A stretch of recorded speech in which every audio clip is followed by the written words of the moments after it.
Guys, welcome to Better Bachelor. My name is Joker, and tonight we're going to talk about why maybe guys should just leave big cities behind. If you've listened recently on a couple of my other videos, I talked about how cities are going very politically left-leaning, and this is true at least in most Western countries. Almost all of Europe now, or at least Northern Europe, Australia, of course the UK, Ireland. Here in the United States, a lot of westernized countries are going very left-leaning, which is socialism, big daddy government, everybody takes care of you, and it seems about 50% of the people are fine with it, and another 50% of the people are like, no way. And I think that boils down to two types of people. Number one, those that are individualists, those that say, leave me alone, I'm an adult, I'll take care of myself. If I screw something up, it's my problem. If I need help, I'll rely on myself, and the old expression, pick yourself up by the bootstraps and take care of yourself. That's why they want all the rights to be on the individual and to have the freedom that they want to take care of themselves and just to be left alone. The other type, let me start recording this before I forget. The other type is, hey, dear daddy government, please take care of me. I'm scared. I don't know what to do. I think anybody that thinks differently than I do is wrong. And which always blows my mind because, I try to stay out of politics on this channel. But again, at some point, politics come for you. And when they start telling you, hey, here's how you need to deal with things, and here's how you need to think, and if it's wrong think, they're going to remove you from YouTube or Twitter or social media or the internet, and they're going to feed you certain answers when you search on Google, which is why you have to use, DuckDuckGo or other sources. After a while, you start saying, you know what, I want to make up my mind, and I want to make decisions for myself, and just give me the information, and I'll decide how I feel about it. Well, it seems the other half is fine just being spoon-fed whatever makes them feel good, and it sounds good, and they just kind of go from there. Well, with a lot of people that doesn't vibe well. I'm one of them. I'm very much a kind of I even hate to say classical. I'm just kind of a libertarian. Just leave me alone. And I understand there are some programs we need to have to help out society and maintain, some sort of semblance of help for those. In other words, I'm not so libertarian that I don't say don't take taxes for roads and police and fire and all that. But today I want to talk about maybe getting away from it all. When I was traveling around the world and were I to be asked, like, what were your favorite countries? I usually say for being left alone or for just being by myself and having the world, like really literally feeling like you're by yourself in the world, I would have said like northwestern Iceland or the west coast of New Zealand. I love both, on the southern island. I love both of those. There wasn't a lot of traffic. I could hitchhike or just walk, and I felt like I was in the middle of the nowhere, and I liked that. I really liked being kind of that feeling. The other half was cities that I loved, and that was things like Belfast or in Bangkok, certain areas, or Chiang Mai, like I've talked about in Thailand. I liked Cebu. I liked different Manila, different cities in the Philippines and in Thailand. But now, when things start getting bad, I don't want to be in a city. I was just looking in Belfast the other day, and they've got people firebombing and throwing Molotovs into city buses, and there's fights and riots and everything going on. And I said, I like New York City when it's reasonable, or at least I did. I liked Belfast. It was one of my favorite cities to visit as far as the pubs and the nightlife and the people. But when things go bad, I don't want to be around other people because their hysteria and their craziness and their laws and their rules and just everybody's been kind of going nuts. So I want to talk about maybe the case for getting out of the cities today. First, I want to jump over to this tab. So there was another officer involved incident, I'll call it that. And of course, everybody went out and started looting and tearing things down. I'm not going to play the video because, YouTube and all that stuff, but everybody decides they go out to the Brooklyn Center, Walmart, and they go out to other areas, and they just, the Foot Locker and the alcohol store and car part stores, and they just loot them. And then many of them, and not in this case, but in many other places, then they burn them to the ground. And if you're living in a city, you can't get away from this if you live there. If your home is there, if your job is there, if your work is there, You can't leave because you can't just say, well, I'm going to go out to the middle of the woods and be alone because that's very difficult. However, if you were in the woods and you wanted to go to the city to get food or shopping or supplies or anything like that, well, you could maybe bypass this city and go to a different one. You don't have to be involved in all the craziness, that you can be left alone. But if you live in the heart of a city, you're in the midst of it. And again, a lot of these policies, because this incident doesn't happen in all cities, but a lot of the policies, what's happening is that people like this get away with this, and some of them even, in some cases, have been arrested, and they've been released, sometimes without charges being filed against them, which just promotes more lawlessness. So you've got an incident like this where you don't hear anything about arrests, you just hear curfew, and everybody runs off with the merchandise. And then you have something like this that just happened in Canada, and this is a video. 200 armed riot police break up a Christian church service in Canada. They say after the Christians tore down the fence that the government had built around the Edmonton church, the police sent in 200 heavily armed riot police. I'll just read a snippet of this. Video captured the moment. 200 armed riot police officers in Edmonton, Canada entered Grace Church and broke up services after the congregants removed a fence previously erected by police to prevent Christian worship due to unscientific bug lockdowns. So, they've said, okay, well, you don't have the right to assemble, even though, like here in the United States, we're told we have the right to assemble. Then they start putting arbitrary rules on what you can and cannot do assembling for something that, again, the vast majority of people are completely fine with this. So here they sent in armed riot police to stop and arrest people that are trying to worship and service, but other people that are tearing down the city and burning things and stealing things, they're fine. There's a problem with this. This is called the breakdown of society. Now, is it going to fall apart overnight? No, but this is something you need to at least give a little thought into, especially if you're having a moment where you say, hey, maybe it's time for me to get out of a city, look for a new job, look for a new opportunity, sell my property before things go bad. And you know what? There may be a lot of you that say, you know what? I'm perfectly happy here. I'm perfectly safe. That's fine. That's fine. But when things start to go south and when things start to go bad, it's always, unless you have a good, huge reserve of money in your back pocket where you can just F off and quit your job and sell your apartment or your house or your condo at a loss and screw off into the woods, you need to be prepared. You need to always be thinking about what might happen, what could happen. Am I prepared for things to go bad? Here, the governments have even said that they're really like the Great Reset is not a conspiracy anymore. Many socialists and many other left-leaning individuals have said, no, this is on the game plan. Like, you should own nothing and just rent everything and be happy. No, I disagree with that. I know what these programs do to countries, and it's going to be a big fight up and coming. And I don't think that you want to be in a big city during this. Also, like I talked about, almost 60% of the women in larger cities are very left-leaning and have admitted that they've been to a doctor and been told they have mental health issues. 48% of the men had. So people are not mentally doing well in cities. I just don't think, were you to talk to me when I was in my 20s, I wanted to be in a big city. I lived down near Miami for a little while in my 20s. It was a place called Boynton Beach. It was kind of in between West Palm Beach and Miami.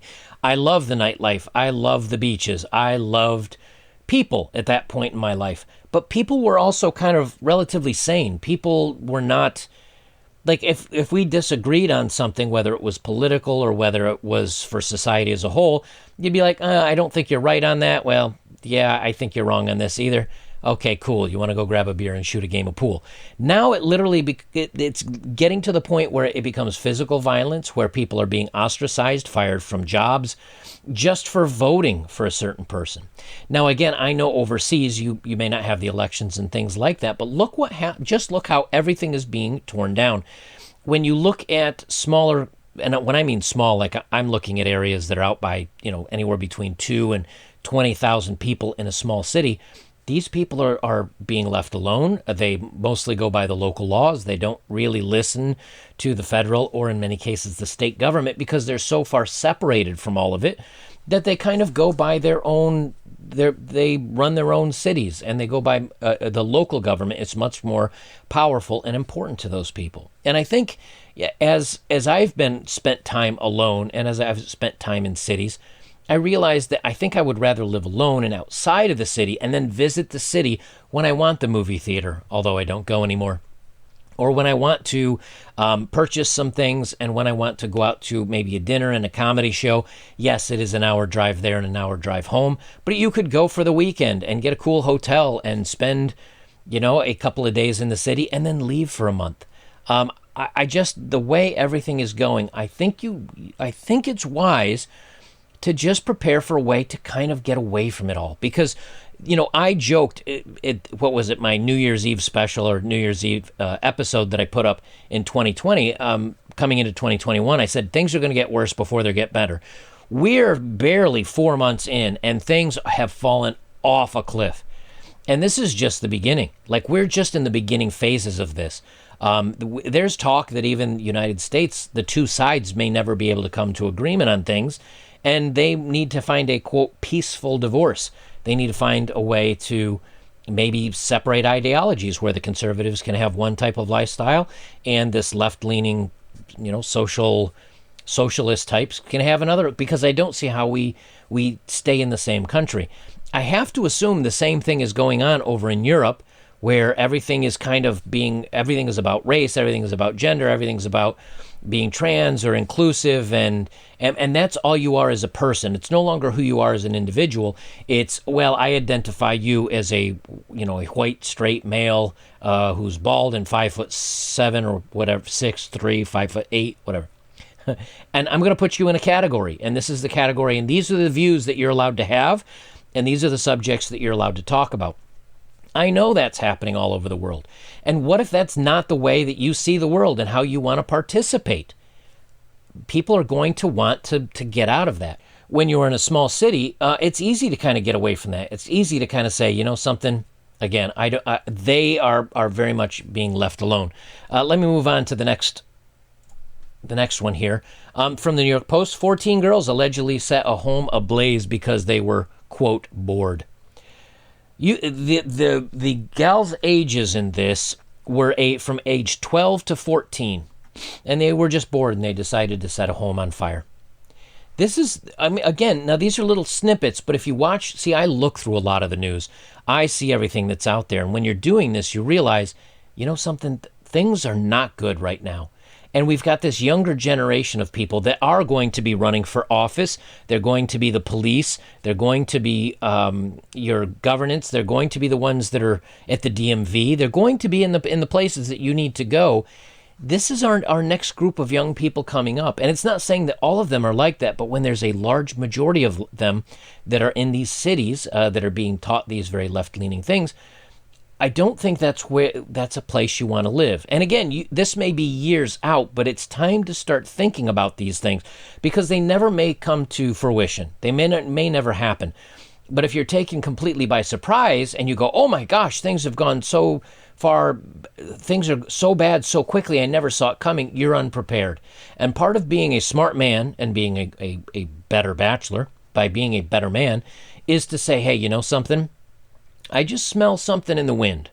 I smell a little smoke. It doesn't mean everything's raging fire burning down around me. I smell a little smoke in the wind. Let me check if I've got my garden hose hooked up and my fire extinguisher ready and my gas, my vehicle's fueled up so I can drive out of here if I need to. And let me get all my things in order. That's what I'm saying it may be time to do, is just make sure your house your life is in order so that if you need to make some changes, you can. And if that opportunity comes up for you, that maybe you can do that. Now, the only thing that I've oftentimes heard people say is, well, you know what? I don't have that kind of money where I can build my own house or buy my own house or live alone because I'm exceptionally young. Or some of you that are still in high school and college. Hey, I get that. But start planning ahead for these kind of things. Invest so that you can earn the money to have the freedom, to have the FU money to be able to bug off. And maybe during this kind of difficult period, you can't. But maybe if you can weather the storm and you save well and you prepare and you handle things as best you can move to a smaller city or one that's in a more open-minded area, let's say. Something else, See, and this is this little screenshot I have here. These are a bunch of cabins, and some of these guys, they bought, some of the acreage that is out available in very quiet areas are a couple $1,000s an acre. An acre is a pretty big. There are channels out there where guys are going out, and one built a log cabin using old tools, like the type of tools that his grandfather would have. I don't have a link to it, but just do hand-built log cabin or traditional log cabin. Search through them, and you can. And one, I've seen a couple guys that have done it by themselves. Now, it took them a year and a half, and some of them lived in little trailers or tents or like really roughed it while they were doing it. But the point being is, if you want to do something bad enough, you can. And the best part about it is it shouldn't be easy. The more difficult something is and the more challenging it is, the more you learn from it. And the more you learn and the more you grow and the more you become self-reliant and not worrying about everybody else, gives you the ability to handle hard things in life. If everything's easy for you all the time, the first hard thing you come into, you're going to be miserable.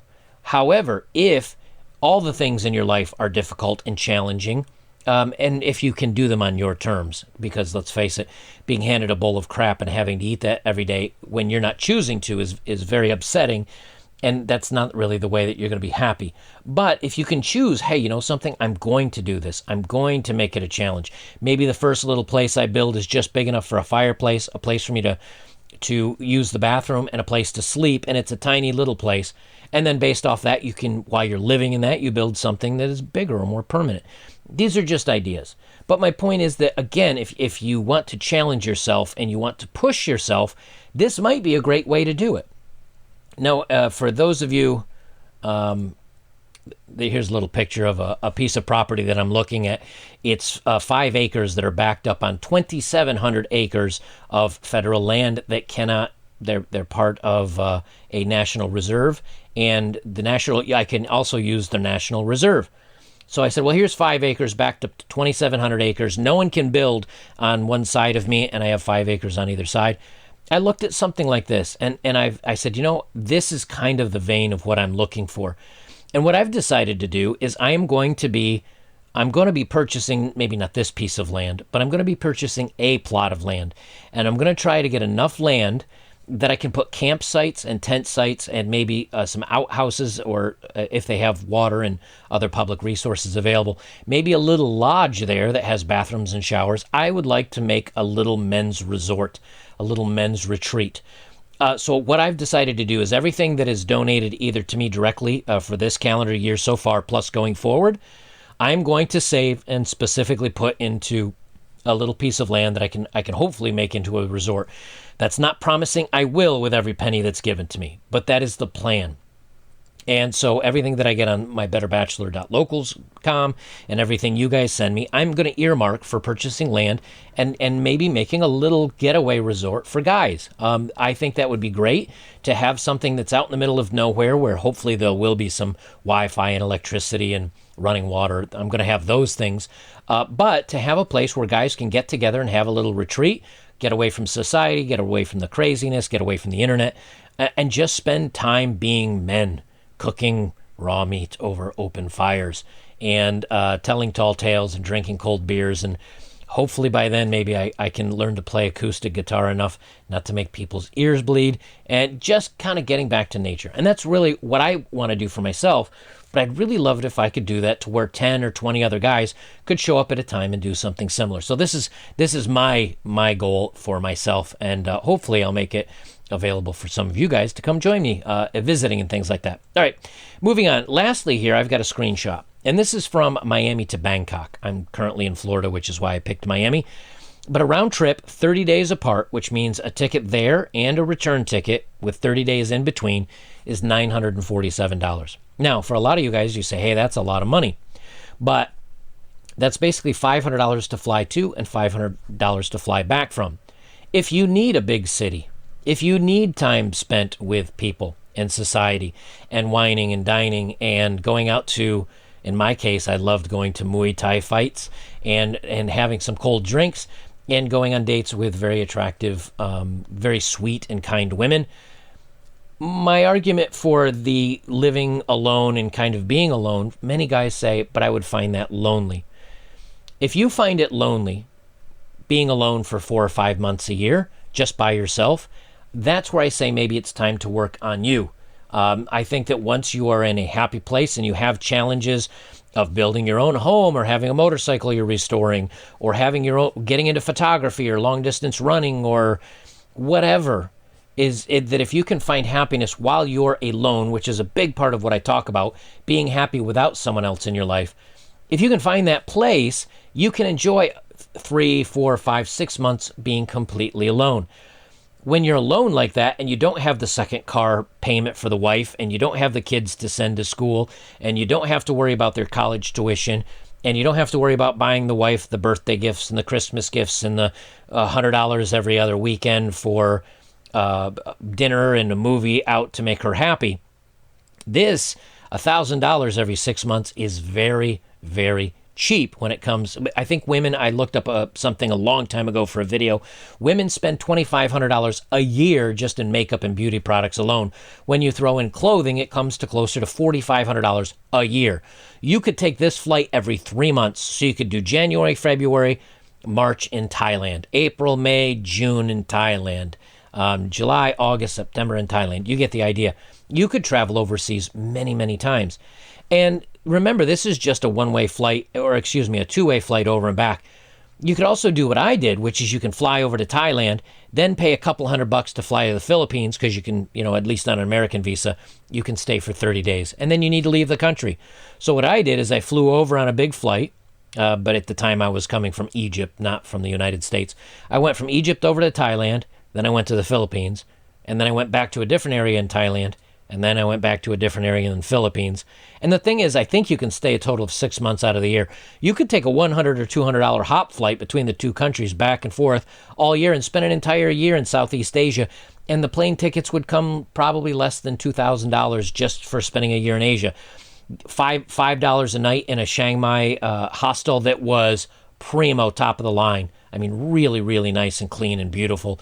A short walk to attractions and amazing food. $6 motor scooter rentals, where the woman I rented it from, I asked her if she wanted a deposit. She said no. I said, when do I have to have it back by? She said, bring it back whenever.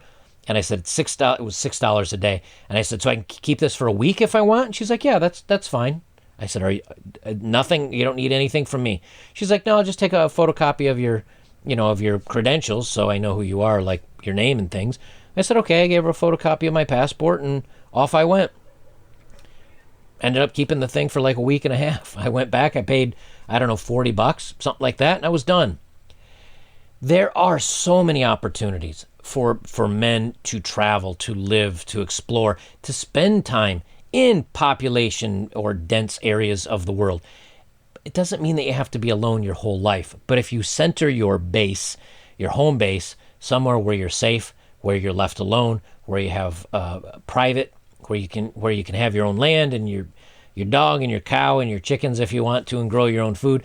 I just think I am a bit of a survivalist, and many of you may disagree with me, but I think if that's kind of the mindset that you have where you're okay with that, then if you want to visit the cities and the craziness, you can. But if you live in the craziness, the more that things go south, the more that things get bad, it's really hard to escape to the woods, at least in my opinion. I don't know. Let me know what you guys think down below. I'd be really interested. And here's a great Aristotle quote that I love, which is, whosoever is delighted in solitude is either a wild beast or a god. I wouldn't certainly think of myself as a god, but that mindset of being happy and being good and being strong and being fine by yourself. And then when you say, because we do have the internet and you can jump on there and join forums and talk to people and live stream with family members or loved ones, it's so easy now to interact with people over the computers that I don't think being physically around other people is a necessity. And then when you do get like that, go visit the big city. Spend a weekend in a hotel room, or plan a big trip, and 2-3 times a year maybe travel overseas. I know when you're younger this is extremely difficult. I'm not saying this has got to be your goal for tomorrow or next week or next month, but if you keep that in mind as you get older, as you invest, as you prepare for your life, when you get to your golden years, which, I mean, golden years are probably what, the 60s and 70s. Well, my golden years, I want to be in my 40s and in my 50s. If you plan well ahead of that, you can have that earlier in life. And to some degree. Now, maybe you just buy a little plot of land and you have a little small travel trailer that you tow up there and you hook up to your water and you live out of that thing during the summer months, and then you've got to find some place to live for winter.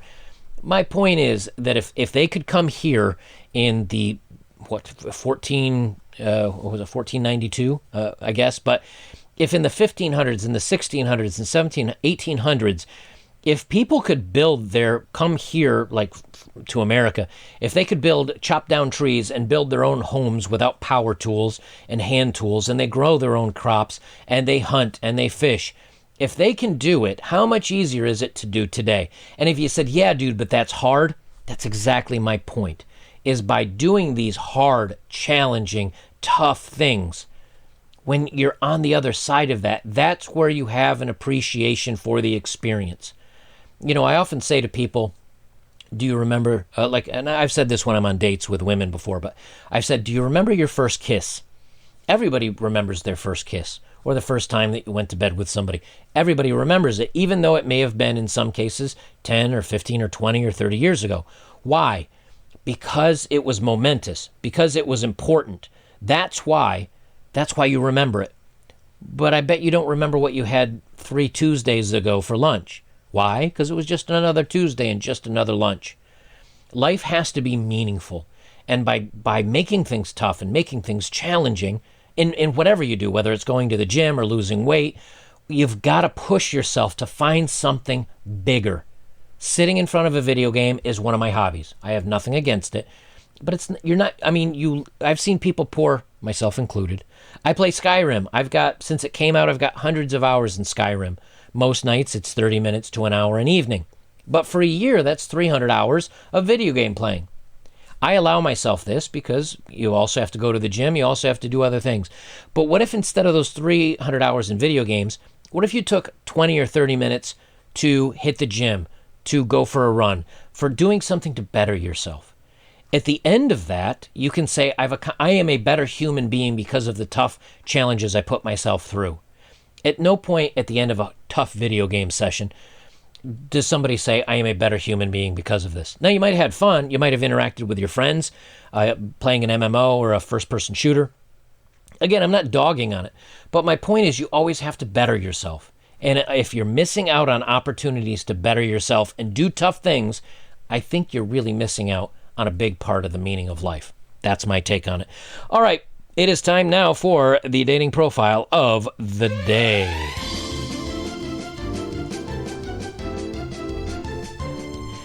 All right, this first one, she is 23. She is a cannabis cultivator. So she works somewhere where she grows weeds for a living. She says, I'm high and bi.